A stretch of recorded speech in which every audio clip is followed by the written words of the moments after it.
Namaste, Jai Bharat. I happen to hear a narrative in this today. I happen to see a video. The video speaks of cries of suffocation that someone seemed to have heard, not seemed to have really heard, from beneath the soil, underground, under the soil. And the person who heard these cries of suffocation is none other than our Chief Minister of Uttar Pradesh, Baba Yogi Adityanath ji. Remember, he is a sannyasi. Sannyasi, in all its sense. See, we have sannyasis who can be activists, who are karmakandis, who would just be totally detached. But these detached sannyasis just leave us for our own suffering, and they go towards the transcendental level. But those activists, karmakandis, like Maharishi Aurobindo and many others, Dayananda Saraswati, they are the ones who reconstruct the society of Bharat, restructure the society of Bharat. So, today's our Baba is so great to us because he is in among us to make things correct. Many will there in our nation, many such society, such sannyasis. Vivekananda, so many, the names, the list will be endless. So the cry heard by our Yogiji is cries from beneath. And what kind of cries from beneath? Beneath the Hindu temples, they were buried under the land, buried under sand. Not just one or two, something like 100 or even more. I don't know. What happened was this burial of Hindu temples and exodus of Hindus, not in Kashmir, it happened in Uttar Pradesh. UP, the heartland of Bharat. Uttar Pradesh, in our younger days, we used to tease our friends in a very friendly manner, Ulta.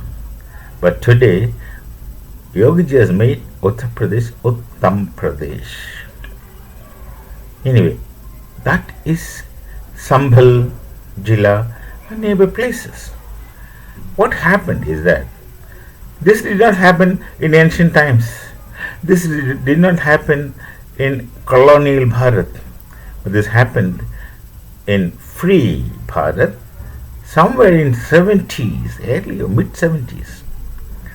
The Muslims, as I understand, have ousted these Hindus of the area, throw them out, force them to go out, and they had to abandon, leave their properties and go elsewhere just to make a living, just to live. And the government that time, Congress, I don't know how they looked at it, I don't know what they have done. And many others who happened to rule UP did not know it, did not bother. Then they forgot. Similar thing happened in 90s from Kashmir. Hindus were thrown out. The Hindus in Kashmir were given a choice either to accept Islam or go from Kashmir Valley. Posters were put out in the houses and they ran. Generally, all Kashmiri Hindus are generally called as Pandits, though not all are Brahmins, not necessarily all the Brahmins, but they just get the name Pandits just because maybe the Muslims call them as Pandits because being Hindus. I've seen in some Pakistani textbooks that a Hindu with a choti is shown as Hindus, written by Hindus, small school books I've seen. So these cries came out from underground. 1 year heard it. That was the Chief Minister of Uttar Pradesh. He started digging and found the land of Hindus who fled that area. The properties of Hindus who fled those areas were occupied by these people. And they put sand or something, they buried all the Hindu the temples, even tirthas. And how can you bury a tirtha to that extent? Step wells, many step wells, and then they occupy them. They have no records. They have no dastabas, what we call in Hindi, documents. There's nothing. They have occupied many hundred, near 100 temples were rather excavated is not the term to be used. Dug out. Excavation means we are excavating something systematically, something which had gone underground long before. That's a natural process. But this is not a natural process. What happened in Varanasi is also not a natural process. They deliberately covered the Hindu temples. I'm talking about Kashi. Deliberately covered the Hindu temples with bricks and cement so that then it doesn't appear like a temple.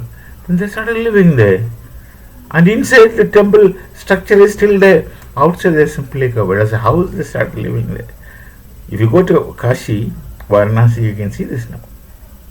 These things, of course, with Yogiji coming, it all got opened a little more. You could see that. When initially we went to Kashi Vishwanath Darshan way back, it was really painful to see the situation in that temple. I don't know to narrate. People must have seen it those days. The situation was so bad. You feel sad when walking through the narrow gullies to go to that great temple of Kashi Vishwanath, which is one of the Jyotirlinga. So this is our history. This is our Sanskriti. This is our heritage that were not only destroyed but covered and occupied in recent times. And the rule is, I don't know what must have been going in their mind. And over time it has got naturalized. The cries are heard now. That's why a yogi comes. That's why Mahapurush comes. That's how we have the yogi sannyasi tradition in Bharat. We have great sannyasis all over Bharat, from every nook and corner of Bharat. Don't focus on Shankaracharya alone or Badarana alone. There are activist sannyasis in our nation, and they have corrected all our maladies. Nobody else. There were inbuilt problems in our Sanskrit. Whenever there are small problems and disturbances take place in our Sanskrit, our sannyasis were there to correct us, and we have the obedience and ability to accept their instructions. Obedience and nobility, they are a part of Sanskriti, of our Sanskriti. So for us to bow down in front of yogis like Yogi Adityanath is natural and inherent in us. So these cries are finally heard. Now who knows how many more cries lay beneath the surface level that we see the land. We meet again with some other thought. Till then, Namaste, Jai Bharat and Jai Sri Ram.